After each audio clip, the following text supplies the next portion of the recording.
Kesadaran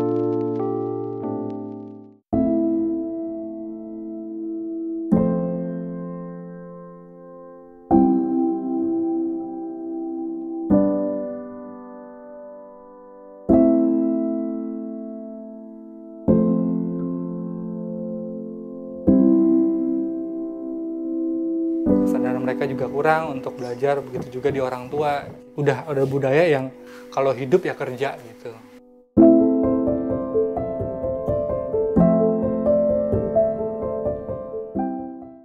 Sejak kecil, mimpi jadi salah satu hal yang setiap orang berambisi untuk mengejarnya.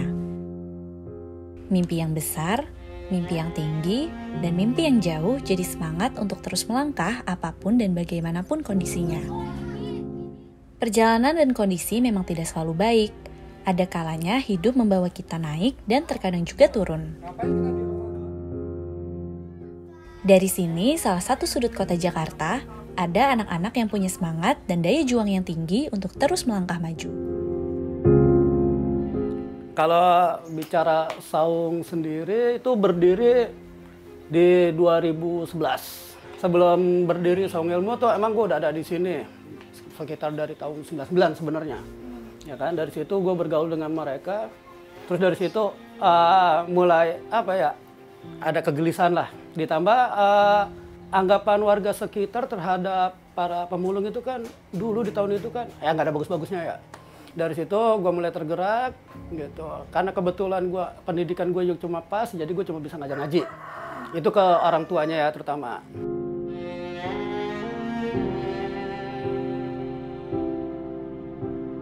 Ya, jadi alhamdulillah ketika Saung Ilmu berdiri pertama kali, kita waktu itu melihat fenomena ada anak-anak yang kurang mendapat perhatian, kurang mendapatkan haknya dan pendidikan.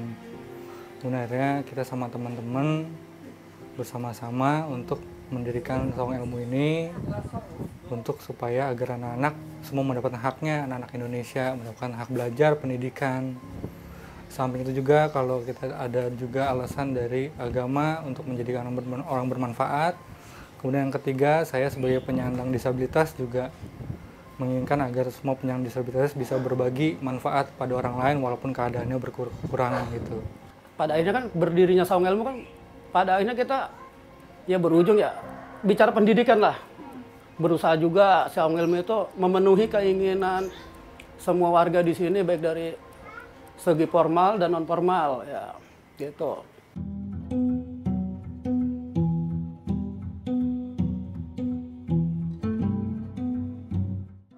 Perubahan anak-anak nih sebelum ada Bang Sating mendirikan Saung Ilmu, sebelum sama sesudah gitu. Ya, kalau bicara itu ya udah pastilah. Karena di sini kan antara si anak kecil, orang tua dan anak muda itu kan sering kumpul bareng.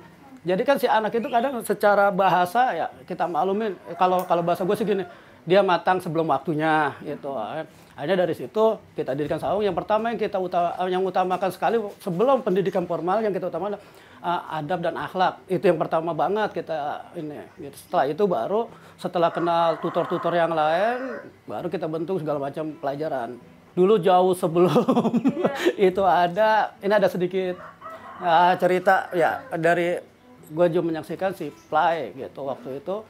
Ngajar bahasa Indonesia atau matematika kalau nggak salah ya. Si anak nyeletuk, "Bang, nggak malam mingguan." Dia tanya masih Play, "Kenapa?" "Kan enak Bang malam mingguan bisa mojok berduaan." Gue coba bilang, "Mantap." Gitu doang. Gue cuma bisa bilang mantap. Usia segitu gitu, udah kenal gitu ya. Ya, sebagian besar dari mereka tentunya adalah pemulung. Mereka bisa keluar dari sebelum subuh atau jam 3 tuh biasanya udah keluar untuk nyari. Nanti sore mereka pulang juga biasanya anak-anaknya yang ikut nyari, sore itu baru mulai belajar gitu. Itu setelah ada Saung Ilmu? Setelah ada Saung Ilmu.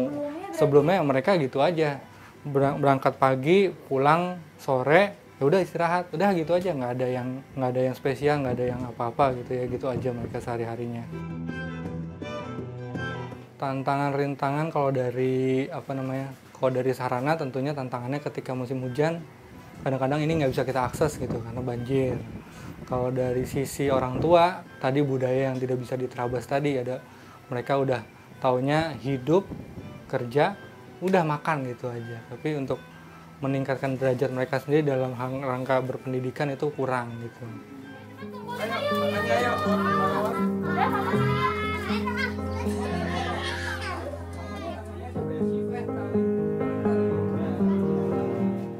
Nama aku Ahmad, usianya 9. Kelas berapa? Kelas 2. Biasanya aku kalau habis bangun tidur sekolah. Habis sekolah bantu-bantu mama menyapu. Habis nyapu aku mengaji. Habis ngaji memain layangan.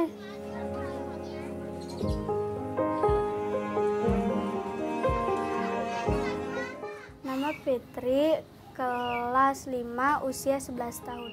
Bangun tidur, mandi, sarapan, sekolah, ngaji, terus main.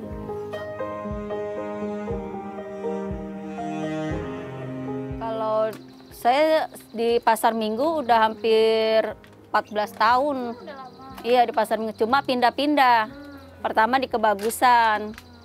Di Kebagusan pindah lagi, gitu, pindah ke sini.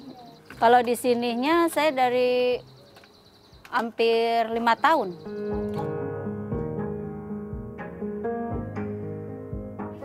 Aku cita-citanya ingin jadi koki, soalnya aku suka masak, di rumah sering masak nasi goreng. Terus selama di Saung Ilmu ini gimana perasaannya, kamu sering belajar di sini? Iya, Biasanya belajar apa? tentang nabi-nabi, sama matematika, bahasa Inggris, banyak. Senang nggak di sini belajar di sini? Iya, Senang. Setiap hari apa kamu belajar di sini? Sabtu Minggu. Jumlah nabi yang nggak bisa kehitung apa yuk? Aku mau jadi dokter biar bisa ngobatin orang. Ahmad senang nggak di Saung Ilmu? Senang karena bisa belajar. Amat senang belajar di Saung Ilmu soalnya punya banyak teman-teman.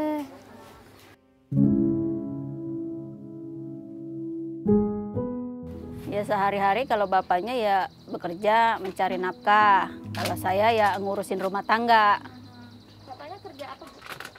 PPSU. PPSU, dia PPSU di kelurahan. Dia mengurus, ya itu kerja menyapu di jalanan, membersihkan rumput-rumput di jalan. Gitu. Berarti tinggal berenam ya, Bu, di sini ya? Iya, berenang.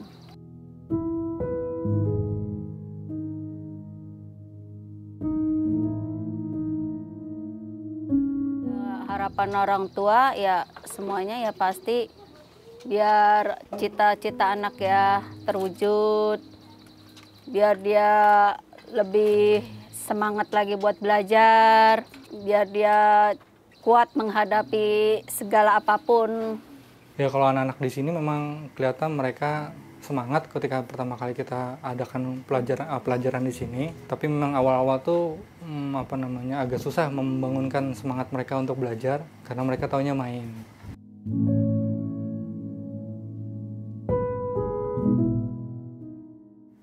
Udah ada 4 anak yang sudah mendapatkan ijazah, kemudian mereka sudah bekerja di bidang yang formal. Ya memang harapannya untuk Musa, Ahmad, Talia dan lain-lain itu mendapatkan dukungan dari orang tua untuk lebih fokus lagi belajar, dan harapannya juga teman-teman dari fakultas seperti UI atau dari LIPIA atau yang dari lainnya bisa ada beberapa orang yang benar-benar standby di sini untuk ngajarin, dan bisa ada lagi anak-anak yang lulus dapat ijazah paket gitu. Ya kalau harapan sih pasti harapan kita yang paling tinggi lah, paling bawah, minimal mereka nggak menjadi seutuhnya selamanya menjadi warga pemulung gitu. Tapi kan juga kita bisa maklumin gitu kondisi keadaan segala macam.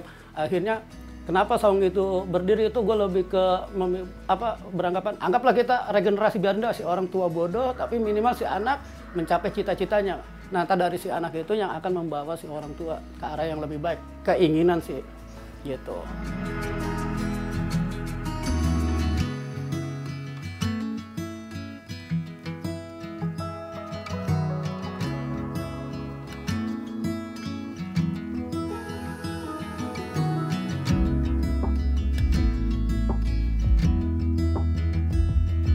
Teruslah berjalan yang jauh, bermimpi yang tinggi, dan berusaha tanpa ada henti.